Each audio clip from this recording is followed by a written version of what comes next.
Bonjour à tous et bienvenue dans À l'affiche Planète Afro. Aujourd'hui, on reçoit deux invités.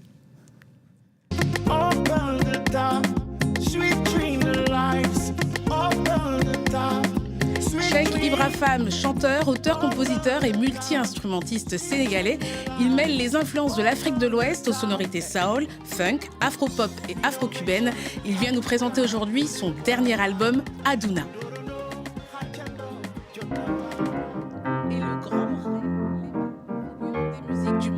Compositeur, pianiste et guitariste congolais, depuis plus de 50 ans, il navigue entre musique classique jazz, salsa et rumba congolaise. Il nous parle aujourd'hui de son nouveau projet, Passion Congo. Bonjour Cheikh Ibra Fam et bonjour Ray. Bonjour. Je suis ravie de vous avoir sur le plateau aujourd'hui de Planète Afro. Vous vous connaissez déjà tous les deux, hein, je l'ai vu en off. Hein. On a eu l'occasion de nous asseoir...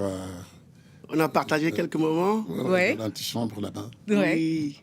Donc on se connaît maintenant. Voilà, on n'a pas cette difficulté entre Africains de se connecter facilement. Non. Et d'ailleurs, joyeux anniversaire, papa. Merci. C'était votre anniversaire ?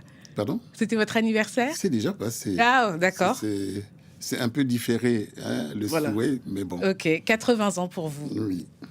Cheikh et Ray, vous avez tous les deux un point commun, vous êtes multi-instrumentiste. Ray, vous avez commencé le piano à l'église, vous souhaitiez aussi devenir prêtre, mais la musique a pris le dessus. À quel moment avez-vous senti, compris que la musique allait être plus qu'une passion ? J'ai quitté le petit séminaire d'abord, où je voulais devenir prêtre. Et ensuite, la musique, c'est là que... Quand j'ai voulu devenir prêtre, on nous a fait des tests d'aptitude. Okay. Et on m'a dit, moi, à ce moment-là, j'avais 12 ans. On m'a dit, toi, tu es musicien. On m'a pas dit que tu avais le potentiel d'un musicien, puisque c'était des tests d'aptitude. On m'a dit, tu es musicien. Et depuis lors, je suis musicien, effectivement. Vous l'êtes. Et depuis plus de 50 ans. Cheikh Ibra Fam, votre album s'appelle Aduna, qui veut dire la vie en Wolof. Vous abordez différents thèmes, la foi, le courage, l'amour, la connaissance ou encore l'unité. Et vous avez un titre chouchou dans cet album, c'est Amoul Solo. On regarde un extrait. Amul solo, la vie is danger. Yo samel sengor.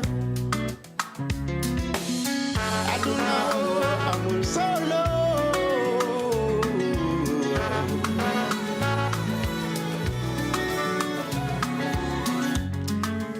Amoul Solo, c'est faire... Solo. C'est faire face aux épreuves de la vie. Oui, c'est juste en fait une chanson. En fait, dès que je l'écoute, ça me rappelle que dans la vie, il y a plusieurs futilités qui ne nécessitent pas de se prendre la tête. Des fois, on rate notre avion et on prend comme ça la tête. Aïe, aïe, aïe, j'ai gâché ma vie alors qu'il y a espoir derrière. Peut-être l'avion allait tomber. Donc, Aduna, c'est l'album qui vient juste de sortir et c'est la version la plus complète de Cheikh Ibra Fam en tant qu'artiste. Ok. Ouais. C'est toutes ces failles, toutes mes casquettes. failles et l'expérience que j'ai eue. Chaque fois, dès qu'on sort un album, on s'est dit « Ah, j'ai oublié de mettre un thème dans l'album précédent. » Et l'album actuel, c'est l'album la plus vraiment parfait de l'artiste, tout simplement. Cher, vous parlez d'expérience. Ray, vous avez plus de 50 ans de carrière à votre actif, une vingtaine d'années. Vous rigolez, mais c'est la vérité. Oui. Dans votre musique, le Congo est toujours au centre, mais certains Congolais vous reprochent de faire de la musique pour les Blancs. Est-ce que c'est une source de stress quand vous composez de la musique ? Non, c'est pas de la musique pour les Blancs, parce que justement, j'ai au moins cette expérience. Moi, dans mes tournées, je me fais accompagner parfois par des symphoniques. Oui. Donc, il faut faire de la musique où je n'ai pas le temps de faire chaque fois des répétitions avec des musiciens en lui dictant les paroles. Ah, il faut chanter, nanana. Non, moi, j'envoie mes partitions. Et quand j'arrive avec les symphoniques, on nous donne seulement 2 répétitions. Ok. Donc, après 2 répétitions, il faut être en forme pour faire le concert. Et faire un concert avec 80 musiciens, vous ne pouvez pas faire des répétitions avec en dictant comme ça. Non, il faut amener... Donc, j'ai pris l'habitude. C'est simplement un langage, la musique. Mais ce n'est pas de la musique pour les Blancs. Non. Et puis, excusez-moi de préciser ça. Quand on parle de musique américaine, par exemple, on parle de la chanson américaine et des musiques américaines. Oui. C'est seulement en Afrique qu'on met tout ça sous le nom musique américaine. Ici, on parle de la chanson française et des musiques, parce que dans les musiques, tu peux pas mettre Johnny Hallyday et Debussy, Claude Debussy, sur le même niveau. Les Français vont te regarder et vont dire, mais de quoi parlez-vous? Tu vois, donc j'aimerais bien que on rentre dans ce siècle sur le même pied. D'égalité. Nous aussi, nous avons nos chanteurs. Ouais. On parle de la chanson sénégalaise et on parle des musiques sénégalaises. C'est deux choses qui sont différentes. C'est bien de le préciser aujourd'hui, Ray.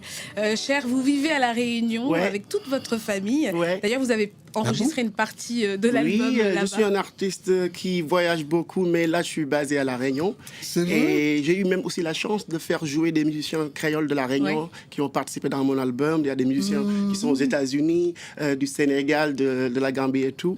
Moi, je pense qu'aujourd'hui, la chance qu'un artiste peut avoir, c'est de pouvoir voyager. Quand on voyage, on s'ouvre à plusieurs sonorités. Exactement. Et donc l'inspiration, elle est là. Moi, je dirais pas seulement que les musiciens voyagent, mais que nos dirigeants permettent au peuple africain de voyager à travers le continent africain. Parce que pour le moment, ils ne travaillent pas dans cette direction-là. Pas du tout. Ouais, moi, je viens du Congo. Ouais. Le réseau routier, qui n'est pas encore totalement cohérent au Congo, ne permet pas aux Congolais de connaître le Congo. C'est un pays immense, ça fait 4 fois et demi la France. C'est vrai. Ouais, c'est vrai. Et je rajoute même quelque chose. Par exemple, des fois, il m'arrive de sauver des dates de concert qui étaient destinées à un artiste, un groupe africain qui n'ont pas eu le visa. Et ça aussi, c'est un problème. Donc, il nous faut aussi des leaders, des dirigeants qui puissent être capables de représenter. Parce que il faut donner de la force à la culture pour que les artistes africains puissent voyager, propager leur art. Et ça, c'est important. Dieu t'entend. C'est notre souhait. Ça, c'est important. Et moi, je travaille dans cette direction. J'aimerais beaucoup que mes jeunes frères puissent s'approprier leur propre continent. Et être leader sur ce marché. Expliquer notre propre histoire, sinon quelqu'un d'autre va le faire à notre place. Oui, exactement. Vous parliez de transmission d'ailleurs tous les deux. Ray, dans votre album Passion Congo, vous partagez ce projet avec un quatuor à cordes. À ce stade de votre carrière, est-ce que la transmission est plus importante que l'innovation? Vous savez, j'enlève un peu le mot innovation.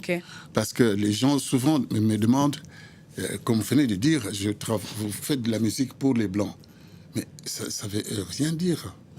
Ça veut rien dire du tout. Si moi, je parviens à lire les partitions classiques, et j'ai travaillé avec des Maliens, j'ai travaillé avec des Sénégalais, j'ai travaillé avec des Burkinabés. Partout, je travaille tranquillement parce que je parviens. On me dicte quelque chose, j'écris pour le garder en mémoire. Ça fait que je ne suis pas coincé nulle part. Et c'est ce que moi je souhaite et que je travaille dans cette direction pour mes jeunes frères. Trop bien. Tout cet album que vous venez d'écouter, par exemple, le Passion Congo, tout est écrit. Je peux envoyer les partitions et je ne suis même pas là. Je n'ai pas besoin d'être là pour que ça soit joué. Bravo, Ray. Non, mais il faut qu'on en arrive là. On parle encore de transmission de savoir. Dans votre chanson Cheikh Zamzam, vous affirmez que celui qui possède le savoir possède tout. Pourquoi c'était important pour vous de dédier une chanson par rapport à la transmission? C'est un peu pareil avec ce que dit le papa, en fait. C'est-à-dire que le knowledge, quand on n'a pas le savoir, on ne peut pas aller loin dans la vie. Même dans la musique, moi, je sais qu'à mes débuts de ma carrière, j'avais que la voix pour chanter. Et après, je me suis dit, je me suis jugé vraiment utile d'aller apprendre le violon, après le piano, là où je vous parle... en rendant hommage à Issa Sissoko, l'un des membres, l'ex-membre d'Orchestra Baobab qui est décédé, pour lui en rendre hommage, j'ai pris le saxophone ténor. Bravo. Et je salue aussi Baobab qui était mon ancien groupe, j'ai beaucoup appris avec eux. Donc ils m'ont donné en fait le savoir. Et j'apprends tous les jours aussi de mes parents, de la rue, de chaque instant. Il faut être juste attentionné et se connecter aussi avec la nature, ça c'est important. C'est génial. Mais l'apprentissage c'est important. Merci beaucoup, merci Ray, merci beaucoup Cheikh d'être venu dans l'émission. Et je rappelle, l'actualité pour vous, c'est Aduna, votre dernier album. J'étais aux Pays-Bas hier, j'ai fait un festival là-bas et je reprends l'avion pour les États-Unis dans quelques jours. Donc allez écouter l'album Aduna, c'est disponible à la FNAC et partout. Et je lance un message aussi à mon pays, tous les Sénégalais, de vraiment se réveiller parce qu'il y a urgence d'aider la jeunesse africaine. Si vous partez aux États-Unis, vous verrez plusieurs jeunes sans papier dans la rue qui ne trouvent même pas de quoi manger. Et à nos leaders, c'est important. Et je pense que l'Afrique commence à se réveiller. Et je fais un coucou à un ami, à un monsieur qui nous inspire beaucoup, monsieur Ousmane Sonko. Il a réveillé toute une jeunesse. Et ça, c'est important de se réveiller. C'est le moment. C'est important. Éveiller les consciences. Relema, vous serez en concert le 2 juillet au festival In Ajaccio. Le dernier projet, c'est Passion Congo. Merci à vous deux d'être passés dans Planète Afro. On se quitte avec la 45e édition de Jazz à Vienne. Ce sera jusqu'au 11 juillet. Cette année, les musiques africaines sont mises à l'honneur avec notamment la présence des chanteuses Angélique Kidjo, Fatoumata Diawara ou encore Imani. Une programmation qui confirme un festival aux sonorités jazz et afro. On écoute le titre de la chanteuse Fatoumata Diawara Sigui. L'info continue sur France 24, france24.com et tous nos réseaux sociaux. Ciao, bye. I wanna trust to you, Jama. Mani finya kelembe akoshuya.